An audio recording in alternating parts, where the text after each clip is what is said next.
नमस्कार, देवभूमि समाचार में आपका स्वागत है। आपके साथ मैं रीना झाबालियान। खबरों का रुख करेंगे, लेकिन उससे पहले एक नजर डालते हैं इस वक्त की हेडलाइंस पर। धामी कैबिनेट में 15 प्रस्तावों पर लगी मुहर। गंगा एक्सप्रेसवे के लिए यूपी से होगा समझौता। उत्तराखंड मजदूरी संहिता नियमावली को भी मिली मंजूरी। खत्म हुआ कांग्रेस प्रदेश अध्यक्ष गणेश गोदियाल का इंतजार। कांग्रेस कार्यकारिणी की हुई घोषणा। युवा और अनुभवी चेहरे संग तैयार हुई 150 से ज्यादा सदस्यों वाली टीम। इंटरनल सर्वे रिपोर्ट ने बढ़ाई बीजेपी विधायकों की टेंशन। 32 विधायकों के टिकट पर मंडरा रहा खतरा। बीजेपी के नए चेहरों पर दांव खेलने की चर्चा। और बीजेपी सांसद तेजस्वी सूर्या ने हरिद्वार से की कांवड़ी यात्रा की शुरुआत। ऋषिकेश के स्वर्ग आश्रम तक निकाली पदयात्रा। भगवान शिव का किया जलाभिषेक। और चलिए अब बुलेटिन की शुरुआत कर लेते हैं। शुक्रवार को देहरादून स्थित सचिवालय में सीएम धामी की अध्यक्षता में कैबिनेट की बैठक हुई। इस दौरान कई अहम फैसले लिए गए और 15 प्रस्ताव कैबिनेट में पास हुए। धामी कैबिनेट में किन अहम फैसलों पर मुहर लगी है, ग्राफिक्स के जरिए आपको बताते हैं।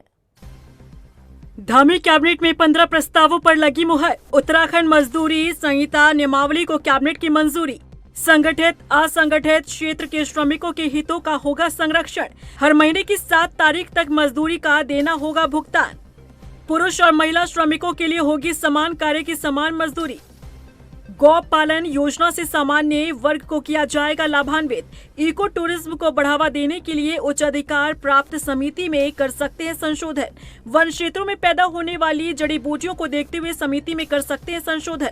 उत्तराखंड माल एवं सेवा कर संशोधित अध्यादेश को मंजूरी। हाईकोर्ट नैनीताल को हल्द्वानी गोलापार में 30 हेक्टेयर जमीन निशुल्क मिलेगी।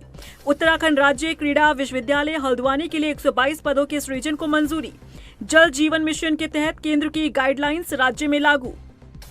कुष्ठ रोग से पीड़ित व्यक्तियों को भी अब सहकारी समितियों में मिलेगी सदस्यता। उत्तराखंड सहकारी समिति नियमावली के तहत कुष्ठ रोग से पीड़ित व्यक्ति बन सकेंगे सदस्य। गंगा एक्सप्रेसवे के मेरठ से हरिद्वार तक विस्तार के तहत यूपी से समझौता होगा। उत्तराखंड औद्योगिक नियमावली को भी कैबिनेट की मंजूरी। वन विकास निगम सेवा संशोधन नियमावली को मंजूरी। स्केलर के लिए होगी 100 अंकों की परीक्षा। केंद्र सरकार द्वारा कामगारों के कल्याण और श्रम कानूनों के सरलीकरण हेतु लागू की गई मजदूरी संहिता 2019 की धारा 67 के अंतर्गत उत्तराखंड मजदूरी संहिता नियमावली 2026 प्रख्यापित किए जाने का निर्णय लिया गया है। ये नई नियमावली आज प्रख्यापित हुई है, मतलब अनुमोदन मिला तो प्रख्यापित होगी। यह नई नियमावली राज्य के संगठित और असंगठित क्षेत्र के लाखों श्रमिकों के आर्थिक व सामाजिक हितों को संरक्षित करने के लिए मील का पत्थर साबित होगी। बता रहा हूँ, पहला तो यही हो गया कि उनके जो संगठित और असंगठित क्षेत्र के श्रमिक हैं उनके आर्थिक सामाजिक हितों को संरक्षित करेगी। नई नियमावली न्यूनतम मजदूरी की व्यवस्था, ओवर टाइम के लिए मजदूरी 2 गुनी दर से देय होगी। मजदूरी का भुगतान प्रत्येक माह की 7 तारीख तक अनिवार्य रूप से करना होगा। उत्तराखंड वन विकास निगम में स्केलर पद पर सीधी भर्ती हेतु उत्तराखंड इंद्र सेवा चयन आयोग द्वारा अपनाई गई चयन प्रक्रिया के अनुरूप परीक्षा पाठ्यक्रम निर्धारित किए जाने के उद्देश्य से वन विकास निगम सेवा नियमावली 2022 के विनियम 42 के उपनियम 4 के खंड क के संशोधन करते हुए उत्तराखंड वन विकास निगम सेवा संशोधन नियमावली 2026 प्रख्यापित किए जाने का निर्णय लिया गया है। संशोधन के अनुसार स्केलर पद हेतु 100 अंकों की लिखित परीक्षा आयोजित की जाएगी, जिसमें सामान्य विज्ञान के 50 अंक तथा सामान्य गणित के 50 अंक निर्धारित किए गए। मुख्यमंत्री पुष्कर सिंह धामी ने दिल्ली में हुई बीजेपी कोर ग्रुप की बैठक को लेकर बयान दिया है। सीएम धामी ने बताया कि बैठक में संगठनात्मक तौर पर पार्टी के कार्यक्रमों पर चर्चा की गई, साथ ही 2027 विधानसभा चुनाव में पार्टी की रणनीति तय की गई है।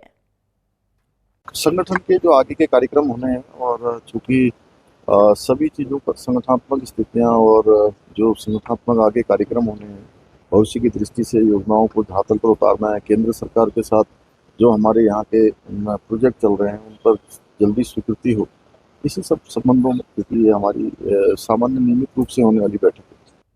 उत्तराखंड में लगातार हो रही बारिश और भूस्खलन की घटनाओं को लेकर धामी सरकार अलर्ट मोड पर है। सीएम धामी का कहना है कि सरकार की सर्वोच्च प्राथमिकता यात्रियों की सुरक्षा है। प्रशासन चारधाम यात्रा को जरूरत पड़ने पर अस्थायी रूप से रोककर यात्रियों को समय समय पर सूचना दे रही है। वहीं कांवड़ यात्रा को लेकर भी पुलिस, जिला प्रशासन और सभी संबंधित विभाग यात्राओं के सुरक्षित संचालन में लगातार जुटे हुए हैं। पिछले 2-3 दिनों से काफ़ी अलर्ट रहा है। जगह जगह पर देहरादून है, उत्तरकाशी है और पिथौरागढ़ जनपद में, इधर रुद्रप्रयाग और चमोली में बारिश हुई है। अन्य जगह पर भी, अन्य जनपदों में भी बारिश हो रही है। जल स्तर भी बढ़ रहा है और रास्तों पर भी बीच बीच में रुकावटें आ रही हैं। कहीं कहीं पर भूस्खलन भी हो रहा है, बोल्डर भी आ रहे हैं। तो इसको देखते हुए जैसी स्थिति हो रही है उसके अनुसार यात्रा को बीच बीच में रोकना भी पड़ रहा है। रोक रहे हैं, कुछ सूचना दे रहे हैं, क्योंकि हमारे लिए सर्वोच्च प्राथमिकता हमारे जो यात्री हैं उनकी है। जो लोग आ रहे हैं, इस समय कांवड़ यात्रा भी चल रही है, जिसमें लगभग 2.5 करोड़ कांवड़ यात्री अभी तक माँ गंगा का जल लेकर यहाँ से जा चुके हैं। सभी प्रबंध वहाँ पर अच्छे किए गए हैं। राज्य का सारा प्रशासन, जिले का सारा प्रशासन, हमारी पुलिस, अन्य विभाग सभी जो है यात्रा को अच्छी तरह से संचालित कर रहे हैं। 2027 चुनाव में फिर से टिकट पाने की चाहत रखने वाले बीजेपी के सिटिंग विधायकों को जोरदार झटका लगा है। पार्टी की इंटरनल सर्वे में 32 विधायकों की पुअर परफॉर्मेंस को देखते हुए माना जा रहा है कि बीजेपी उनका टिकट काट सकती है और नए चेहरों को चुनावी मैदान में उतार सकती है। आखिर कौन से हैं वो विधायक जिनके टिकट पर संकट गहरा गया है? देखिए रिपोर्ट। बीजेपी के कई विधायकों के कटेंगे टिकट, सिटिंग विधायक के टिकट पर संकट, 32 विधायकों के खिलाफ नाराजगी, नए चेहरे पर बीजेपी खेलेगी दांव। बीजेपी की इंटरनल सर्वे ने जहां पार्टी की टेंशन बढ़ा दी है, तो वहीं सिटिंग विधायकों को बेचैन कर दिया है। 2027 विधानसभा चुनाव में फिर टिकट पाने की चाहत रखने वाले सिटिंग विधायकों को पार्टी जोरदार झटका दे सकती है। दरअसल बीजेपी की इंटरनल सर्वे रिपोर्ट में 32 ऐसे विधायक हैं जिनकी पुअर परफॉर्मेंस के कारण उनके क्षेत्र की जनता में नाराजगी है। पार्टी की ओर से राज्य में अपने हिस्से की 47 सीटों पर कराए गए आंतरिक सर्वे में 32 विधायकों के खिलाफ स्थानीय स्तर पर गहरी नाराजगी की बात सामने आई है। ऐसे में पार्टी नहीं चाहती कि विधायकों के खिलाफ गहरी नाराजगी उसकी जीत की हैट्रिक में रोड़ा बने। ऐसे में नेतृत्व इन सीटों पर नया चेहरा पेश कर सत्ता विरोधी लहर को खत्म करना चाहता है। रिपोर्ट के मुताबिक सरकार के खिलाफ कम और विधायकों के खिलाफ नाराजगी ज्यादा है। लोग मानते हैं कि बीजेपी के 10 साल के शासन में विकास के काम हुए हैं, लेकिन क्षेत्रीय विधायकों के काम में तेजी नहीं दिखी। आंतरिक सर्वे के तहत कुछ क्षेत्रों पर प्रशासनिक हीला हवाली, युवाओं में सामान्य नाराजगी की भी बात सामने आई है। आखिर वो कौन से विधायक हैं जिनकी परफॉर्मेंस सवालों के घेरे में है, उस पर भी नजर डाल लेते हैं। सूत्रों के मुताबिक देहरादून जिले में डोईवाला से ब्रजभूषण गेरोला, कैंट से सविता कपूर, ऋषिकेश से प्रेमचंद अग्रवाल, मसूरी से गणेश जोशी, पौड़ी जिले में यमकेश्वर से रेणु बेस्ट, पौड़ी से राजकुमार पौड़ी, पिथौरागढ़ जिले में गंगोलीहाट से फकीर राम टमटा, डीडीहाट से बिशन सिंह चुफाल, बागेश्वर जिले में बागेश्वर से पार्वती दास, अल्मोड़ा जिले में रानीखेत से प्रमोद नैनवाल, जागेश्वर से मोहन सिंह, सल्ट से महेश जीना, नैनीताल जिले में लालकुआं से मोहन सिंह बिष्ट, नैनीताल से सरिता आर्य, कालाडूंगी से बंशीधर भगत, रामनगर से दीवान सिंह बिष्ट, उधम सिंह नगर जिले में रुद्रपुर से शिव अरोड़ा, उत्तरकाशी जिले में गंगोत्री से सुरेश चौहान, पुरोला से दुर्गेश्वर लाल, टिहरी जिले में टिहरी से किशोर उपाध्याय, हरिद्वार जिले में रुड़की से प्रदीप बत्रा, चमोली जिले में थराली से भोपाल राम टमटा। ये वो तमाम नाम हैं जिसका खुलासा सर्वे रिपोर्ट में हुआ है। अब सर्वे रिपोर्ट बता रही है कि विधायकों ने काम ही नहीं किया, तो वहीं दूसरी तरफ बीजेपी विधायक और कैबिनेट मंत्री खजान दास कह रहे हैं कि जनता सर्वोपरि है और जनता के बीच रहकर ही काम करना चाहिए। देखिए, ऐसा नहीं है। जहाँ पर विधायक कहीं पे अगर दिक्कत आती है, विधायक को दिक्कत आती है और जनता के बीच में अगर नहीं जा रहे हैं तो उनको जाना चाहिए। सीधा सीधा संवाद, जनता सर्वोपरि है। हम जनता के अधीन हैं, हम जनता के नौकर हैं, इसलिए जनता सर्वोपरि होती है। इसलिए हमारे मुख्यमंत्री जी ने कहा है कि आप अपने आप में सुधार लाते हुए अपने आप को जनता के बीच में जाकर के उनकी समस्याओं को सुने, उसका निराकरण करने की कोशिश करें। मंत्री जी, ये तो वही बात हो गई। अब पछताए होत क्या जब चिड़िया चुग गई खेत।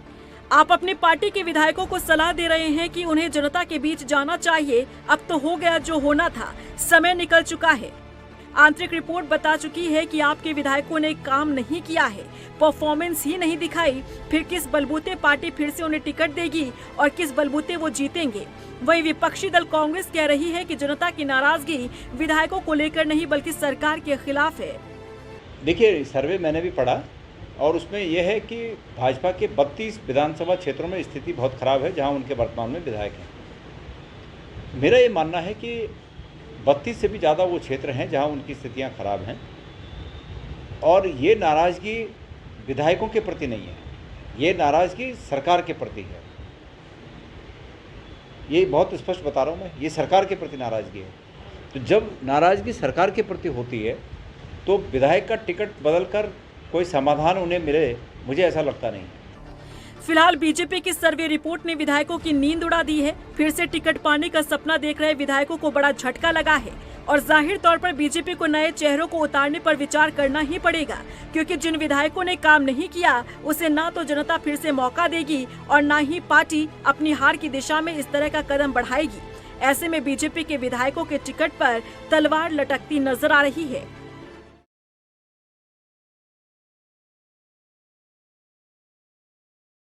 नैनीताल में चल रहे एसआईआर अभियान का कुमाऊं आयुक्त दीपक रावत ने जायजा लिया, जहां उन्होंने अलग अलग बूथों का निरीक्षण किया और अधिकारियों को नोटिस की समयबद्ध सुनवाई के निर्देश दिए। उन्होंने बताया कि ज्यादातर त्रुटियां मतदाताओं के नाम से संबंधित है। जिन मतदाताओं को नोटिस जारी किए गए हैं उनमें निर्धारित तारीख भी अंकित की गई है और संबंधित मतदाता निर्धारित तारीख पर अपने बूथ पर उपस्थित होकर जरूरी दस्तावेज पेश कर अपने नाम से संबंधित गलतियों का निस्तारण करा सकते हैं। बीजेपी सांसद तेजस्वी सूर्या ने हरिद्वार की हर की पैड़ी पर गंगाजल भरकर कांवड़ यात्रा की शुरुआत की। तेजस्वी सूर्या ने समर्थकों के साथ हरिद्वार से ऋषिकेश के स्वर्ग आश्रम तक पद यात्रा निकाली और भगवान शिव का जलाभिषेक किया। इस मौके पर उन्होंने कांवड़ यात्रा को विश्व का सबसे बड़ा युवा संगम बताया। वहीं उन्होंने युवाओं से अनुशासन, संयम और फिटनेस को जीवन का हिस्सा बनाने की अपील की। आज भगवान भोलेनाथ जी के आशीर्वाद से कांवड़ यात्रा में भाग लेने का मौका मुझे भी मिला है।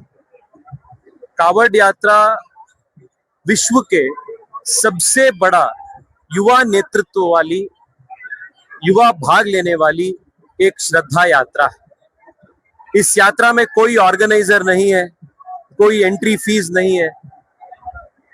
सब लोग अपने मन के इच्छा के अनुसार, करोड़ों लोग अपने गांव-गांव से यहाँ आते हैं और इतना श्रद्धा के साथ सब लोग यहाँ गंगा मैया में स्नान करके, गंगा पानी को लेके अपने अपने गांव तक सफर करके वहाँ शिव मंदिर में जल चढ़ा के, मतलब ये बहुत भव्य है, दिव्य है। 9 महीने के इंतजार के बाद आखिरकार गणेश कोदियाल की नई टीम तैयार हो गई। हालांकि गणेश कोदियाल छोटी टीम बनाने का दावा करते रहे, लेकिन सबकी सहमति से 150 से अधिक सदस्यों वाली टीम तैयार की गई है। टीम में युवा और अनुभवी चेहरों को जगह दी गई है। देखिए रिपोर्ट। आखिरकार गणेश कोदियाल को मिली नई टीम। 9 महीने के इंतजार के बाद नई टीम तैयार, युवा और अनुभवी चेहरों को मिली जगह। आखिरकार 9 महीने के इंतजार के बाद कांग्रेस के प्रदेश अध्यक्ष गणेश कोदियाल को नई टीम मिल गई है। कांग्रेस के राष्ट्रीय अध्यक्ष मल्लिकार्जुन खड़गे के हल्द्वानी दौरे से पहले पार्टी हाईकमान ने प्रदेश कार्यकारिणी घोषित कर दी। इसके साथ ही पार्टी ने विभिन्न समितियों के गठन पर भी मुहर लगाई है। हालांकि गणेश कोदियाल छोटी टीम बनाना चाहते थे, लेकिन पार्टी के भीतर सबको साधते हुए 150 से अधिक सदस्य वाली टीम तैयार की गई। प्रांतीय कार्यकारिणी के साथ ही समितियों में अनुभव और जोश को तरजीह देने के साथ ही क्षेत्रीय और सामाजिक संतुलन साधने की कोशिश की गई है। कांग्रेस हाईकमान की इस पहल को 2027 विधानसभा चुनाव की तैयारी की शुरुआत और कार्यकर्ताओं में नए जोश के तौर पर देखा जा रहा है। जानकारी के मुताबिक कांग्रेस के प्रदेश अध्यक्ष गणेश कोदियाल की ओर से प्रांतीय कार्यकारिणी के नामों की सूची काफी पहले पार्टी हाईकमान को भेज दी गई थी। लंबे मंथन के बाद अब जाकर इस पर मुहर लगी है। प्रदेश संगठन में कोष अध्यक्ष, 24 उपाध्यक्ष, 36 महासचिव और 107 प्रदेश सचिवों की नियुक्ति कर पार्टी ने बूथ स्तर तक संगठन को सक्रिय करने का संदेश दिया है। नई कार्यकारिणी में बड़ी संख्या में पुराने चेहरों की भी वापसी हुई है। कांग्रेस नेताओं का कहना है कि प्रदेश कार्यकारिणी में युवा और अनुभवी नेताओं की लंबी कतार है। कांग्रेस के इन्हीं चेहरों से बीजेपी डर रही है। लेकिन पार्टी ने मेरे ऊपर भरोसा जताया है और 2011 में यशपाल आर्य जी के साथ पहली बार उपाध्यक्ष हुआ था। तब से लेकर के 15 वर्षों से उपाध्यक्ष के रूप में मैं अलग अलग अध्यक्षों के साथ पार्टी की सेवा कर रहा हूँ। पार्टी ने मेरे जो काम है, मेरी सेवा है, उसको ध्यान में रखते हुए फिर मुझे मौका दिया है। और मेहनत करनी पड़ेगी और मेहनत करेंगे। पार्टी ने मुझे जो हमारी घोषणा पत्र समिति है उसमें भी रखा है। तो घोषणा पत्र बेहतरीन बने, आकर्षक बने, राज्य के तमाम सरोकारों उससे जुड़ा हुआ बने, इसकी हमारी कोशिश होगी, प्रयास होगा। सब लोग मिलकर के प्रदेश में कांग्रेस को 2027 में विधानसभा में कांग्रेस का परचम लहराए, ऐसी हमारी कोशिश होगी। देखिए, कांग्रेस बहुत बड़ी पार्टी है। भारतीय जनता पार्टी अपने से तुलना ना करे, उसमें तो गिने चुने लोग हैं। कुछ लोग उसमें आते हैं, उनको समायोजित किया जाता है। दूसरे पार्टी से लोग आते हैं, उनको बना दिया जाता है। भारतीय जनता पार्टी के जो नेता हैं, आप देखिए आज कौन से स्थान पर हैं। आज पूरा मंत्रिमंडल कांग्रेस में है। सारे कांग्रेस के जो पृष्ठभूमि के लोग हैं वो वहाँ पे मंत्री बने हुए हैं। उनके जो असली जो लोग हैं उनको तो कहीं स्थान ही नहीं मिलता। अन्य दलों से जो लोग आ रहे हैं भारतीय जनता पार्टी में, उनका सम्मान है। कांग्रेस की बात ना करें, कांग्रेस तो बहुत बड़ी पार्टी है। तो एक बहुत छोटी कार्यकारिणी हम लोगों की, अगर हम बनाना शुरू करें तो बहुत बड़ी पार्टी कमेटी बनती है। इसलिए सभी को समायोजित करना और सभी को साथ लेके चलना हमारे कांग्रेस का उद्देश्य है। हम सभी लोगों को उनकी जो योग्यता है उनके अनुसार पार्टी ने उनको काम दिया है। मैं समझता हूँ कि 2027 का आगाज है। भारतीय जनता पार्टी घबरा चुकी है प्रदेश की कार्यकारिणी से। कांग्रेस की कार्यकारिणी पर बीजेपी कटाक्ष कर रही है। बीजेपी ने कहा कि नेता नाराज ना हो, इसीलिए सबको एडजस्ट किया गया है। बीजेपी ने कहा कि उनका संगठन मजबूत है, उन्हें विपक्ष से कोई खतरा नहीं है। देखिए, ये एक सबको संतुष्ट करने का उन्होंने प्रयास किया है। जब से गणेश गोदियाल जी की घोषणा हुई तो यही एक उसमें था कि कार्यकारिणी छोटी की जाए या बड़ी की जाए, लेकिन इतनी विशाल कार्यकारिणी उन्होंने घोषित की है।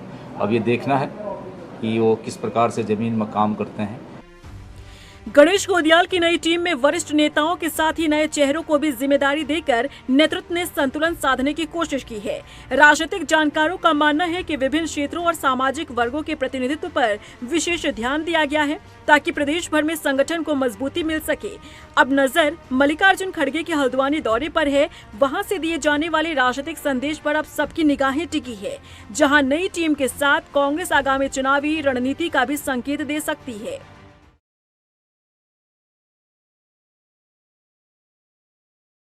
उत्तराखंड प्रदेश कांग्रेस कमेटी ने अपनी कार्यकारिणी की घोषणा कर दी है। रुड़की से कांग्रेस के वरिष्ठ नेता राव शेर मोहम्मद को उत्तराखंड कांग्रेस प्रदेश महासचिव नियुक्त किया गया है।